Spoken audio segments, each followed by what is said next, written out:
Okay, everyone. So, I thought I was super organised after yesterday's lives, but let me just get my phone in case I can't see comments and anyone's here.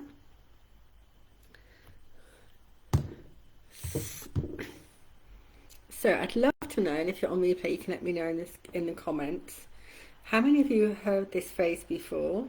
Are you making your wrongness your strongness? And whether you've heard that before or not, I'd love to know what it means to you.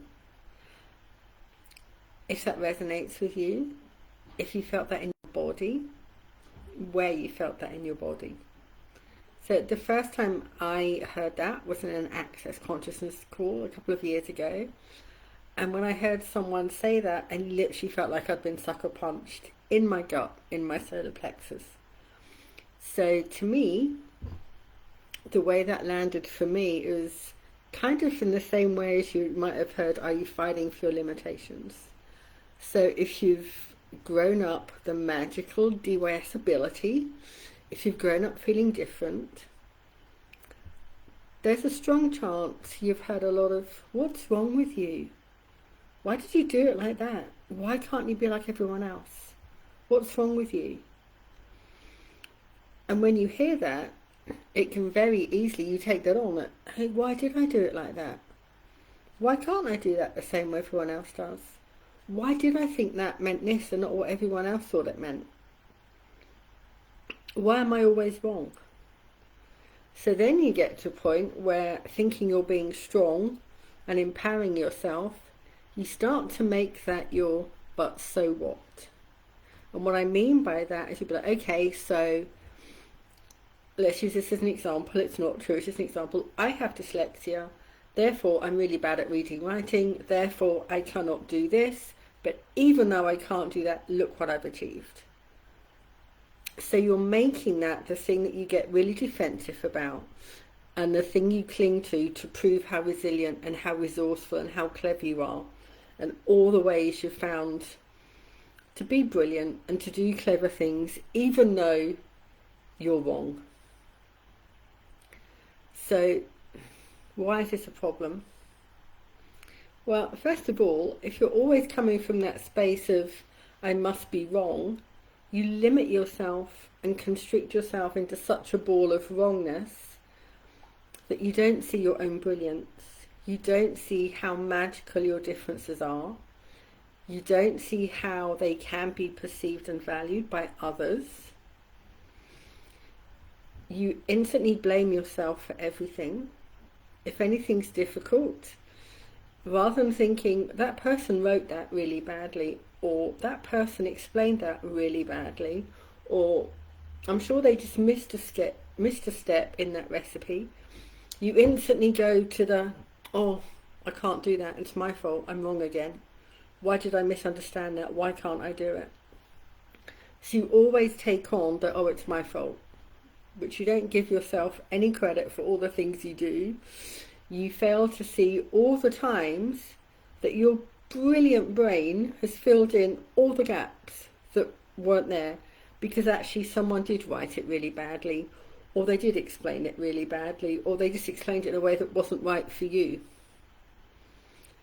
The other thing that happens if you're always making yourself wrong is that other people will always assume that you're wrong, that they've never made a mistake, or they haven't done things a way that could have been easier for you. So I'll give you a really tangible, really sort of low-key example of how we do this. So when I lived in Istanbul, I would often say, I have the worst internet in the world. And I'm not convinced that's not true. But because I always said, oh, I've got the worst internet, it's so bad, it crashes all the time. And, you know, it was so slow that I once did an online speed test and got a message saying that I had to be online to do it, because that's how slow the internet was. But because I constantly said, oh, my internet's really slow, and I would apologise a lot and say, oh, you know, if it's crashing, it's because my internet's so slow. And then I realised at some point that every time there was a problem, I would assume it was me. I would say, oh, it's my internet, I'm really sorry. Oh, I'm sorry, it's my internet. Or I'll try again, but my internet's not great. And other people just assumed it was me. And it took me a really long time to realise I was doing this, until I think I was on a live and someone said, "Oh, you keep freezing and the sound's really bad." And I was literally just about to say I'm sorry, and half a dozen other people popped up saying, "Oh, it's fine for me. Mine hasn't frozen. I can hear her." And I was like, "Oh, look at that. It's not me. I'm not in the wrong." Other people can have problems with their internet too. So the way that often translates in the real world is that if you constantly make yourself wrong, if you constantly apologise for not understanding the way someone's explained something to you, they will also always think they're perfect. Like, it's not my fault, everyone else understood it, I don't know why you couldn't. I don't see why I shouldn't change, there's nothing wrong with the way I teach. Everyone else understood it, it's just you. Because if you're always coming from your wrongness, if you're always believing it's your fault and you can't do it, you may have been put down, ridiculed or ignored so many times that people don't say, "Actually, I didn't understand that. Can you re-explain that a different way? Can you just clarify that you meant this and not this?" So it may be that when someone's teaching in a room full of 50 people, it may be that actually 40 of them, like you, are sitting there going, "Didn't understand what she just said, but it's probably me. So I'm not going to ask, because I don't want everyone to think I'm stupid." And then she goes away thinking she's done a brilliant job because everyone in the room understood her. But did they? Or were you all in your wrongness? Something to think about. The other way I find this shows up, or this is another example of it, and I might have shared this before, I did an economics module when I was at uni, and my economics professor would stand up and say, "Hello, how is everyone, blah, blah, blah," and then he would dive into these lectures, and they were so hard to follow, and I would just sit there like this pretty much through the whole lecture, and at the end he'd say, "Was there anyone that didn't understand?" And I would do this, and I could hear the whole auditorium groaning like, "Oh, it's her again, she's so thick, she never gets it." And the lecturer would do that thing where he'd sigh and say, "Well, where did I lose you?" And I was like, pretty much after "Hello, how are you?" kind of all went downhill like that. And he'd be like, "Oh." So then he would do that thing people do where he wouldn't explain it differently, he would just repeat himself. And I would say, "Well, I didn't understand that the first time, so you repeating it isn't going to help me. Wasn't that I couldn't hear you, I just didn't understand the way you put it." And he would kind of give me some additional reading and leave me to it. I would go off to my dissertation supervisor, who was absolutely brilliant, and say, "Oh, we did this in economics today, I have no idea what Massimo was talking about, can you help?" And he was such a brilliant teacher that in 5 minutes he would break it down, make it relevant to something I knew and understood, and I would get it. But you see, the great thing about this, because I wasn't too shy to say, "No, I don't understand, sorry, do it again," because I would go and say, "I didn't understand this, can you help me?" I graduated that module at the top of my class. I got higher grades than anyone else. So all those people that had sat there groaning because I kept asking the questions, don't give a fuck. I got the highest mark. And I'm pretty sure a lot of other people in those lectures got more out of it because I was the person that kept saying, "No, I don't understand. I didn't understand the way you answered that." Because there were maybe 200 of us on that course, I'm quite sure I wasn't the only person who routinely, every lecture, didn't understand. So that's a little insight into an explanation about being in your wrongness does, how it makes you lose confidence, how it makes you believe that you're unable to do anything, and how it can make other people always see you as the problem, for want of a better word. So what can you do about it? Because I'm not just going to tell you this and then leave you with nothing. That would be a dick move, and we know that's the rule in this group, don't be a dick. So I have one very simple question that you can ask, and it's magical, and it opens up your mind and your abilities to see things differently. So if you're really unable to get something and you're in that space of, "Oh God, what's wrong with me? Why can't I do this? Why don't I understand that? Why did I do that way?" Simply ask, what's right about me that I'm not seeing? Or what's right about that I haven't considered yet? Because what does that? Try that again.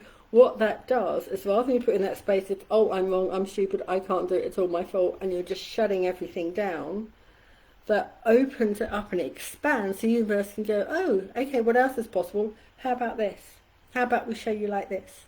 And then you might find 5 minutes later a YouTube video pops up with a completely different teacher explaining something, and then you watch that and go, oh, okay, that makes complete and utter sense. Now I get it.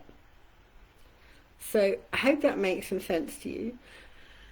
If you're in that space where you've been in the wrong and making yourself wrong and believing you're wrong for so long, and you'd like to really work on that to change that, that's essentially what I do. That is my superpower.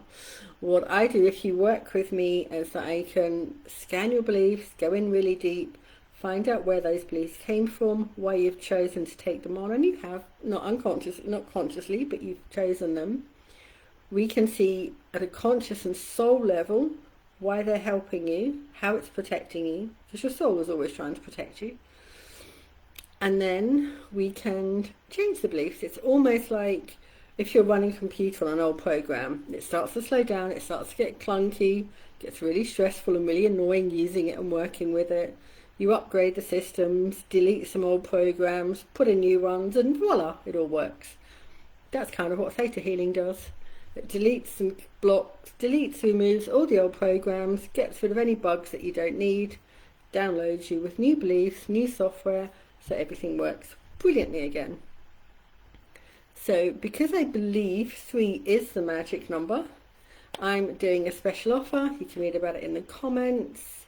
If that's of interest to you, drop me a PM. If you want to have a chat before you book, that's fine. I have some availability for that. Send me a message. I'm going to leave you all with this to think about. I'd love to know how that feels for you. Let me know what your biggest aha moment was. Let me know if you've been making your wrongness your strongness and what you're going to do to change it. And even if that just means saying, actually, I might not be wrong. Maybe it is me, maybe it's the way this person's explaining something. Just ask. Because if you don't speak up and say to people, actually, the way you said that didn't make sense to me, can you change it? Can you do something else?